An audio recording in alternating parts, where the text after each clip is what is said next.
Ações de graças é interessante porque é uma atitude. E atitude requer ação.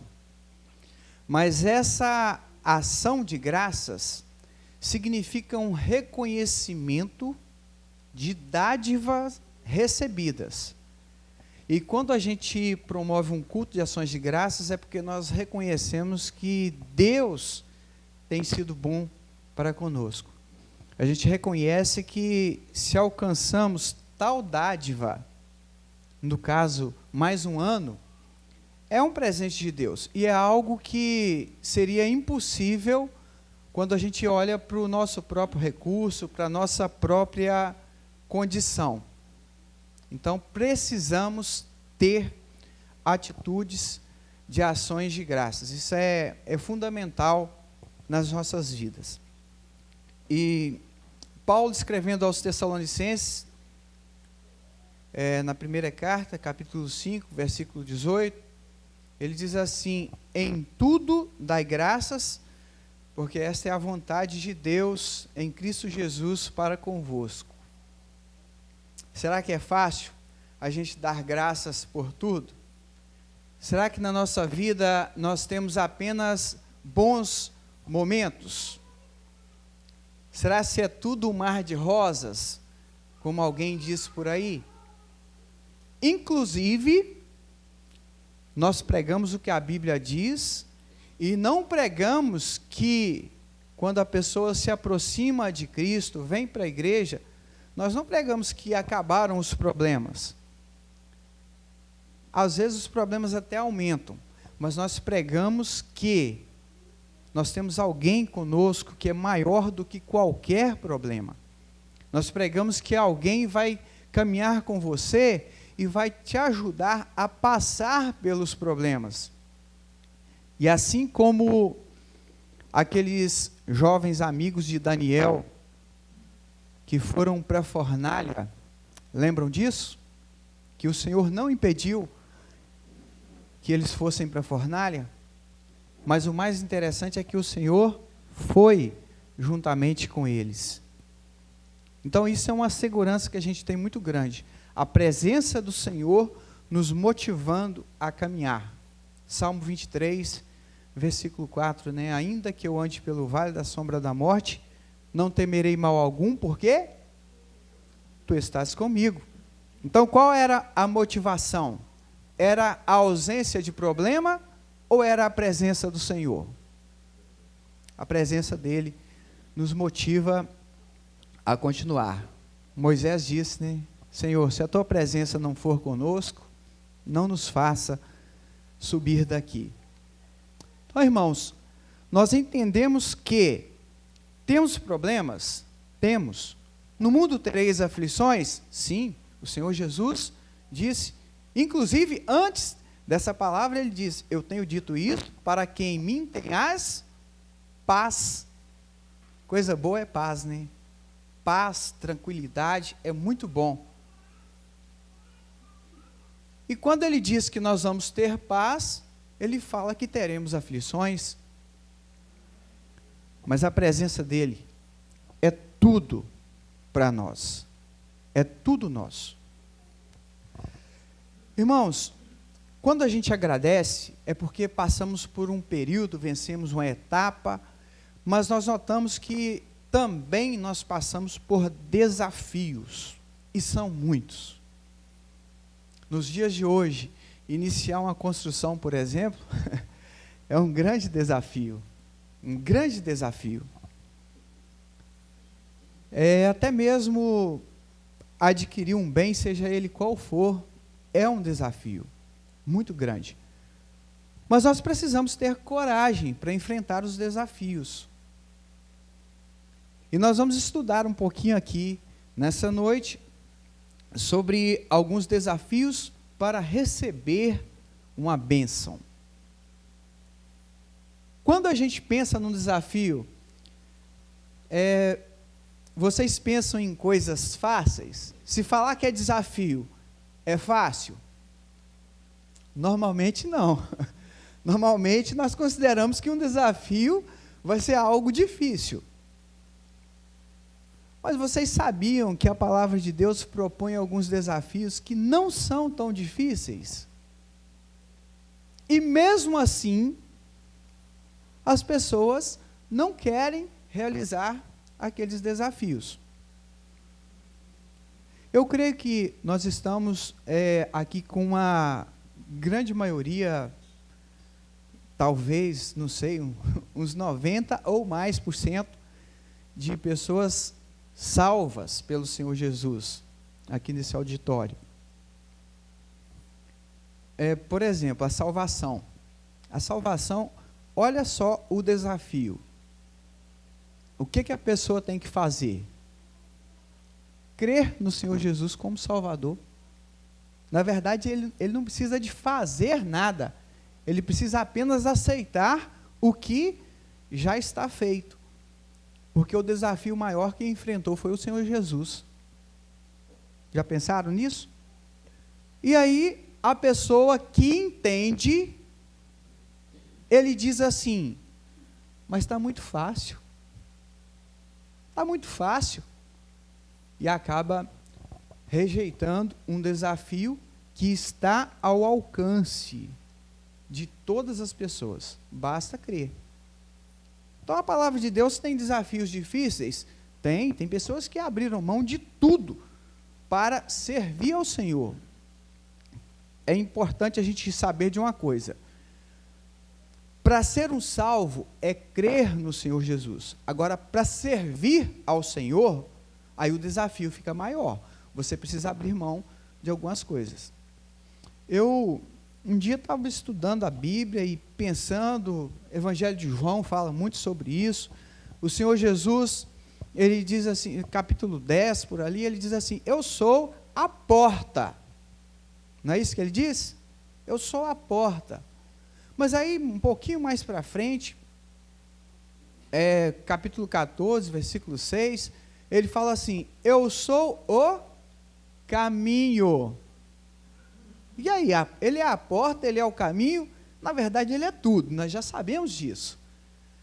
E eu comecei a pensar, e eu cheguei à seguinte conclusão.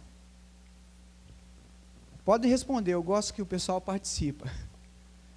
Faço pergunta direta, né? Se for pergunta discursiva, fica difícil, né? Para você passar por uma porta, quantos passos você precisa dar? Pode responder.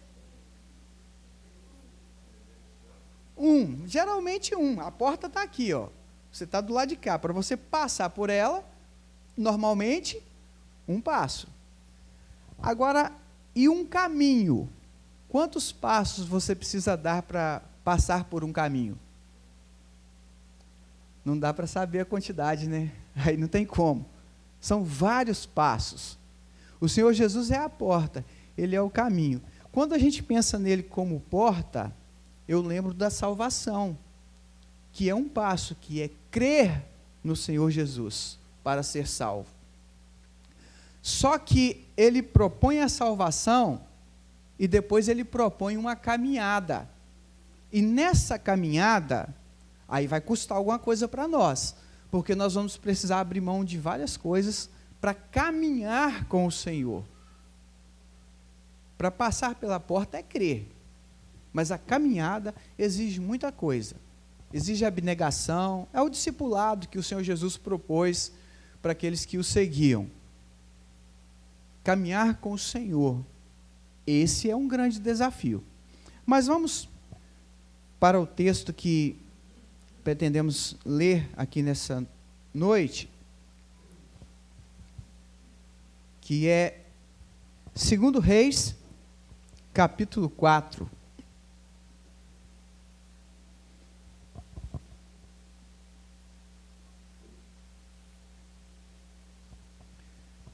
Segundo Reis, capítulo 4, vamos ler do 1 até o 7.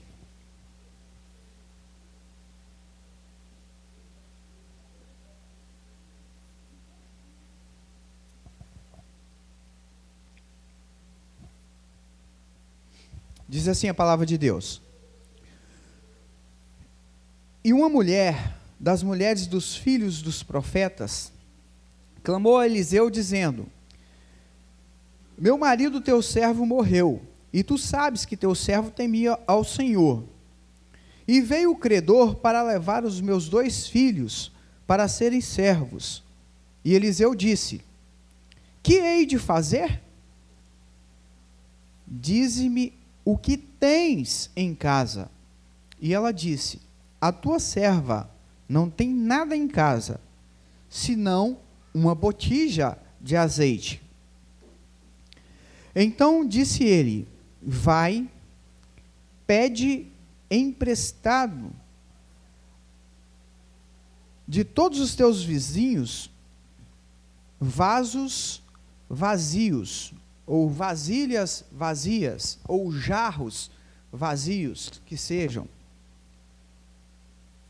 Versículo 4: então entra, fecha a porta sobre ti e sobre os teus filhos, e deita azeite em todas aquelas botijas, e põe à parte as que estiverem cheias.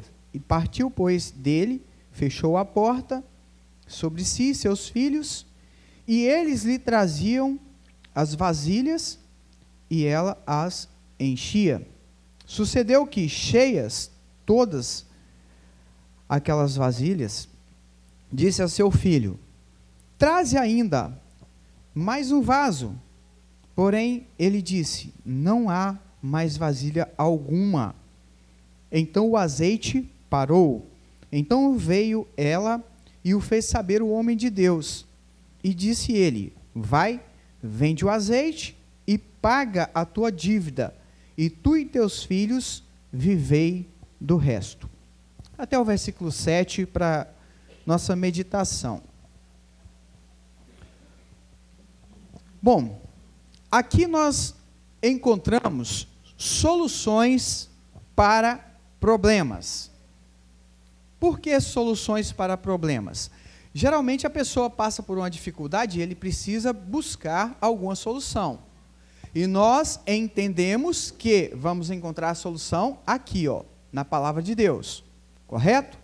Aqui está a solução que nós precisamos. Só que, para você alcançar a solução para o desafio, que seja A ou B, você precisa de ter fé. Nós entendemos que sem fé é impossível agradar a Deus. Hebreus capítulo 11, versículo 6 diz isso. Aqui nós percebemos que havia um problema. Esse problema, ele chegou a ser considerado uma situação desesperadora. O que é uma situação desesperadora? É quando a pessoa fica sem saber o que fazer, não tem mais o que fazer. Uma mulher casada com um homem que era discípulo de profetas, olha bem, era servo de Eliseu, aquele homem que estava ali empenhado na obra, e de repente esse homem vem a falecer. Mas ele deixou uma dívida, e essa dívida era tão alta, que o credor chegou e disse: olha, eu vou pegar os seus 2 filhos, e vou levar como escravos, e eles vão ficar a vida inteira trabalhando para mim. Trabalhando como escravo quer dizer, não tem como pagar aquela dívida. A Bíblia fala que a gente precisa cuidar das viúvas, e especialmente daquelas que são verdadeiramente viúvas. Sabe o que significa isso? Verdadeiramente viúvas? É porque naquela época não tinha aposentadoria, pensão, não tinha nada. E uma mulher, para ser verdadeiramente viúva, ela não tinha também nem filhos e nem parentes. Imagina, uma pessoa sozinha no mundo. Estão lembrados quando o Senhor Jesus viu aquela viúva de Naim? Lembram disso? Eu acho super interessante esse milagre. Por que que eu acho interessante? O Senhor Jesus passando aqui, um cortejo fúnebre passando lá, a viúva de Naim. Ele olha, vê aquela mulher, ela era verdadeiramente viúva, ou seja, a única coisa que ela tinha no mundo era aquele filho que morreu. Aí o Senhor Jesus olha, sente compaixão, o que está faltando nos nossos dias. Hoje o pessoal fala em empatia, que é se colocar no lugar do outro. E o que ele fez? Ele pensou assim, e se fosse eu no lugar daquela mulher? E se fosse eu que tivesse uma única pessoa por mim e de repente eu não tenho mais? Quando ele pensou assim, aí que entra a parte mais curiosa que eu acho. Ninguém pediu para ele ressuscitar aquele rapaz. Vocês observaram que as pessoas iam até o Senhor Jesus pedindo um milagre? Levavam os seus enfermos? Aquela mulher levou o filho até ele? Não. Ele resolveu, ele falou assim, eu vou lá e eu vou trazer aquele rapaz de volta à vida. Foi lá e ressuscitou aquele rapaz. Por quê? Porque era aquele que iria sustentar aquela mulher, a sua mãe. Ele seria o provedor das suas necessidades. O Senhor Jesus se importou com aquela mulher. E essa mulher do texto de hoje, ela tinha 2 filhos. Então ela estava bem amparada. E de repente ela perderia esses 2 filhos que se tornariam escravos. Então a situação era complicadíssima. Ela busca então o homem de Deus, o profeta. Aqui já temos uma lição interessante, que toda vez que nós tivermos algum problema, precisamos buscar socorro em Deus. E é lógico que se tem um servo do Senhor, uma pessoa de confiança, vai até aquela pessoa, conversa com ele. Não é para sair falando problema também aí para todo mundo, né? De qualquer maneira. Mas precisamos buscar pessoas de confiança que realmente são servos do Senhor.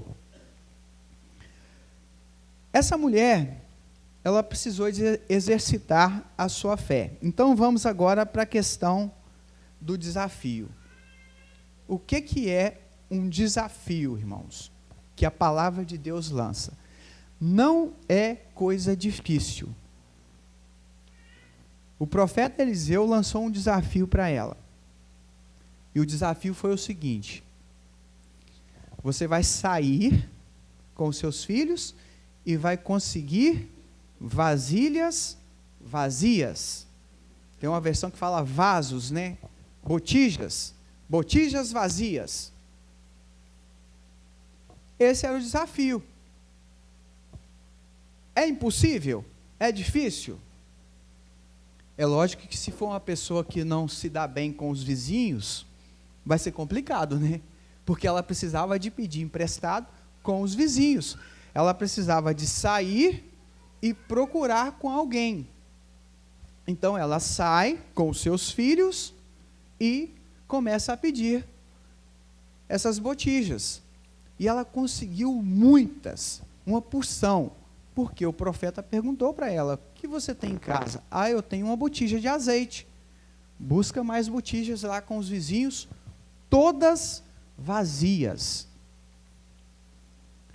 Sabe por que eu digo que o desafio às vezes ele é fácil?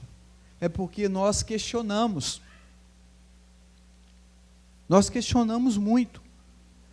Essa mulher poderia ter questionado assim: olha, eu estou com uma dívida muito grande. O que eu vou fazer com a botija vazia? O que eu vou fazer com algo que não tem nada dentro? Não vai adiantar nada. Sabe, irmãos, muitas vezes nós temos a oportunidade de receber uma bênção e, por causa dos nossos questionamentos, nós desprezamos e perdemos essas bênçãos. Elas estão bem pertinho de nós e às vezes a gente despreza por questionar. Ela não questionou, ela obedeceu. Ela foi e conseguiu essas vasilhas. Por que eu digo que isso é desafio, irmãos? A Bíblia está cheia disso. Se vocês forem para o próximo capítulo aqui, vocês vão encontrar a história de Naamã. E o desafio de Naamã, no capítulo 5, do 1 ao 14, por aí afora, ele teve um desafio também. Ele estava cheio de lepra, né, no corpo, e ele precisava ser curado. E se vocês estão acompanhando a mensagem, qual foi o desafio que ele recebeu? Mergulhar 7 vezes no rio. A bênção que ele precisava estava em obedecer esse desafio. Era difícil? Inclusive, ele começou a questionar. Ah, mas espera aí, tem um rio melhor, esse rio aqui está meio sujo, não está legal. Tem um rio melhor lá na minha terra. Mas aí alguém que estava junto com ele falou assim: rapaz, pensa bem, você veio aqui e você estava disposto a fazer o que fosse mandado. Se fosse uma coisa muito difícil, você faria. Você ia em qualquer lugar, você andou tanto, uma distância, né? Porque lá eles andavam em animais, né? As carruagens deles era tração animal. E andaram, foi longe, longe, longe. Agora manda você mergulhar aqui, você não vai fazer, veio de tão longe e não vai cumprir isso.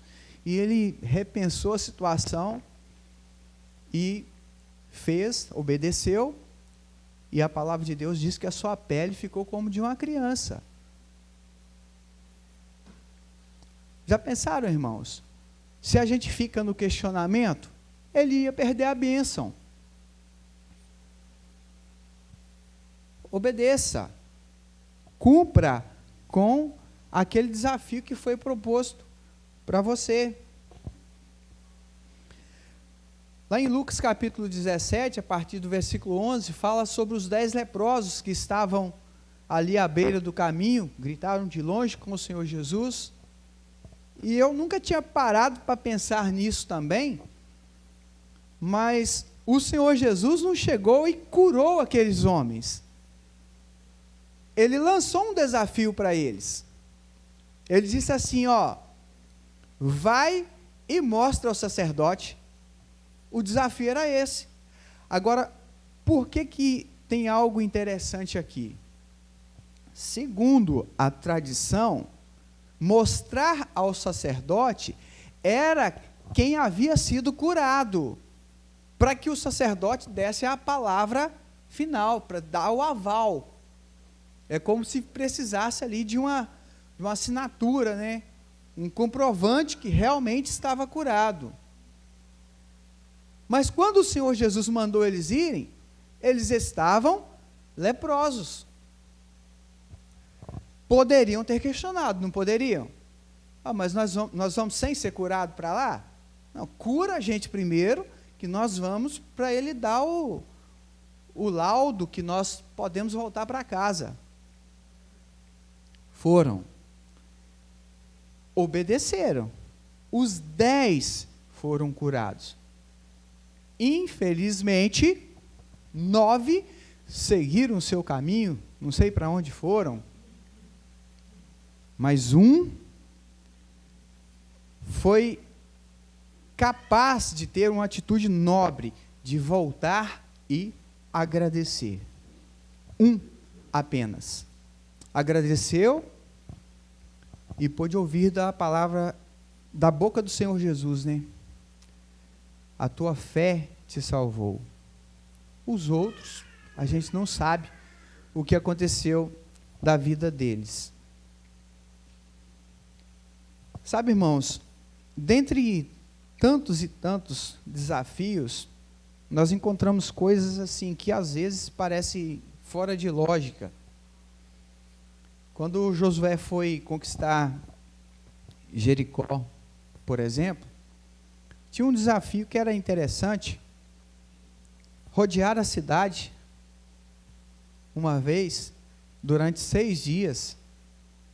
Para que eu vou lá? Eu vou dar uma volta lá. Não, faz isso. No 7º dia, rodear 7 vezes. Faz isso. Ah, e o que mais que tem que fazer? Não, toca em trombetas. Grita. Já pensaram? Pegar uma trombetazinha, tocar, gritar e... O que vai acontecer? Os muros vão cair. E assim aconteceu. Mas é interessante que aquele servo de Naamã falou assim: se fosse pedido para você uma coisa difícil, você não faria? Se é uma coisa que está ao seu alcance, por que você não faz? Sabe, irmãos, tem vários desafios que nós temos aqui na palavra de Deus. Nós temos um desafio, por exemplo, de congregar, não deixando as vossas congregações. E a gente pode sair de casa e ir lá, congregar com os irmãos e voltar para casa. Mas tem gente que acha isso muito difícil. Mas ele é capaz de ir para qualquer outro lugar e ficar muito mais tempo. Às vezes a gente acha difícil ficar sentado aqui 1 a 2 horas, mas quando a gente está num outro local que é do nosso interesse, você fica 3, 4, 5 horas em pé. Já observaram isso? Sabe, pegar a Bíblia e ler 10 minutos? Estou falando, irmãos, de coisas simples. Eu estou colocando assim o mínimo do mínimo, né? 10 minutos, você lendo alguma passagem da Bíblia. Ah, eu não tenho tempo, não. 5 minutos de oração por dia. Ah, mas eu não consigo ter 5 minutos, não. Quando pensa que não, você pega o celular e vai olhar uma coisa, e vê outra, e passa 1 hora, passa 2 horas, e o tempo parece que voa. E você gastou o seu tempo todo com outra coisa, mas não tem 10 minutos para estudar a palavra de Deus. Não é capaz de orar, de dobrar os seus joelhos.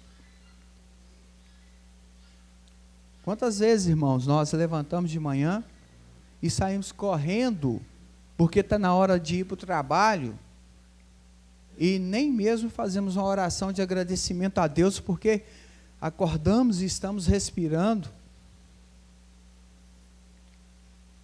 mas ficamos horas no celular ou fazendo outra coisa qualquer que seja do interesse próprio. Sabe, irmãos, os desafios que Deus apresenta para nós, eles, se forem cumpridos da maneira correta, nós seremos abençoados. Seremos abençoados. Tem uma curiosidade que eu fico pensando nessa mulher com essas botijas. Já pararam para pensar que ela poderia ter feito a seguinte análise: e se eu tivesse pegado mais botija?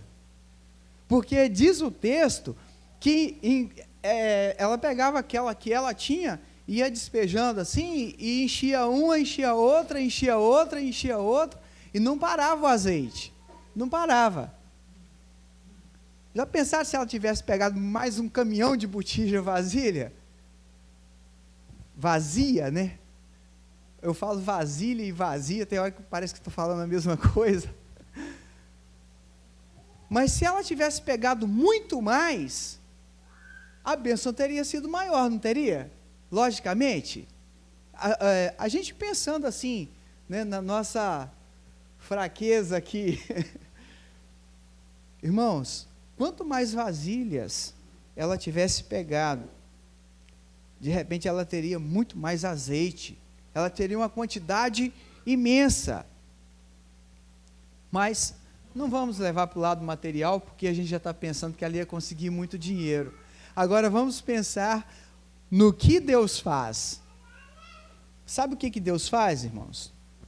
Não importa se ela conseguiria mais ou se ela conseguiria menos. O objetivo era pagar uma dívida, evitar que os seus filhos fossem levados escravos. Não é isso? Mas o que nós aprendemos aqui? Versículo 7. Vai. Fez saber o homem de Deus, né? Ele disse: vai, vende o azeite e paga a tua dívida. O que está escrito aqui? o problema principal foi resolvido. Olha como que Deus é bom. Só que tem mais uma coisa. Ele disse mais, no final do versículo: e tu e os teus filhos vivei do resto. Olha como Deus é bom. Ele soluciona o problema, mas ele ainda dá um pouco mais. Além do que nós pedimos ou pensamos. Às vezes a gente pede alguma coisa, a gente não recebe aquilo do jeito que nós pedimos, mas do jeito dele, ele resolve a situação, porque Deus tem sempre algo melhor para nós. Pode crer nisso. E a Bíblia diz que vai além do que nós pedimos ou pensamos. Talvez não vai ser do jeito que nós queremos, mas da forma dele é melhor. Muitas vezes Deus não nos dá o que nós queremos, mas Ele vai te dar o que você precisa. Ele é fiel no que Ele faz. Vai e você pode viver do resto, porque vai sobrar, vai dar para viver o resto da vida. Então nem precisa ficar preocupado se ela ia juntar mais botija, não, porque aquela quantidade foi suficiente para a vida toda daquela mulher. Bom, que conclusão nós chegamos então? Que na nossa vida, seja lá qual for o desafio apresentado pela palavra de Deus, o correto é obedecer. Então, obedeça. E depois de obedecer, agradeça.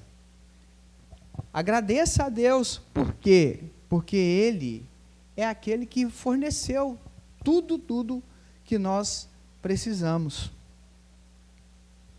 Sabe, eu fico pensando no maior problema da humanidade. O maior problema da humanidade é que o homem se afastou de Deus, perdeu a comunhão com Deus, e com isso, o destino ficou determinado: perdição eterna. O homem seria condenado ao inferno, que era preparado para o diabo e seus anjos. Que problema, que problema. Deus providenciou uma solução, dando o Senhor Jesus, o seu único filho, para morrer em nosso lugar. De todos os problemas que a humanidade poderia enfrentar, o maior de todos é esse, a condenação eterna. Porque todos pecaram. Mas o Senhor Jesus se manifestou graciosamente, trazendo salvação a todos os homens. Detalhe, a todos aqueles que crerem, todos aqueles que aceitarem o Senhor Jesus como único e suficiente Salvador, porque Ele fez por nós a expiação, nos tornando aceito diante de Deus, morrendo em nosso lugar, pagando a nossa dívida. Olha como Deus é bom. O Senhor Jesus, maior presente que Deus poderia dar para cada um de nós. Deus sempre providenciando soluções. Para nós restou o quê? Crer, confiar e obedecer. Aqueles que já tiveram uma grande experiência com Deus, primeiramente de crer, passar pela porta, de obedecer, que é caminhar com Ele, de passar por vários desafios. Agora, nós somos também chamados a agradecer esse Deus. Então agradeça, porque Deus sente bem com isso. Nós não temos muita coisa para dar a Deus, mas um agradecimento, o nosso louvor é sempre aceito diante dele, principalmente quando nós fazemos isso com um coração sincero, com um coração quebrantado e contrito.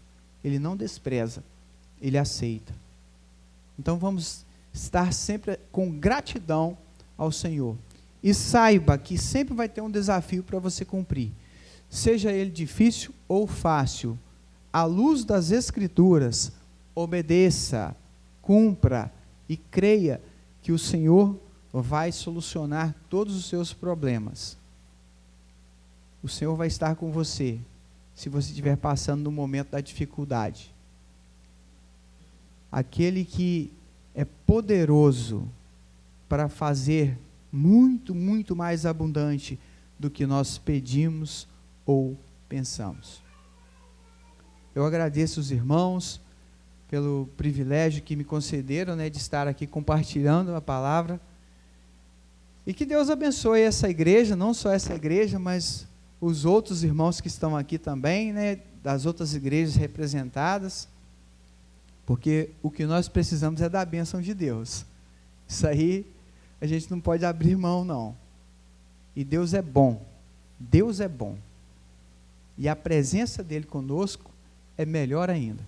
Deus abençoe a vida dos irmãos. Amém.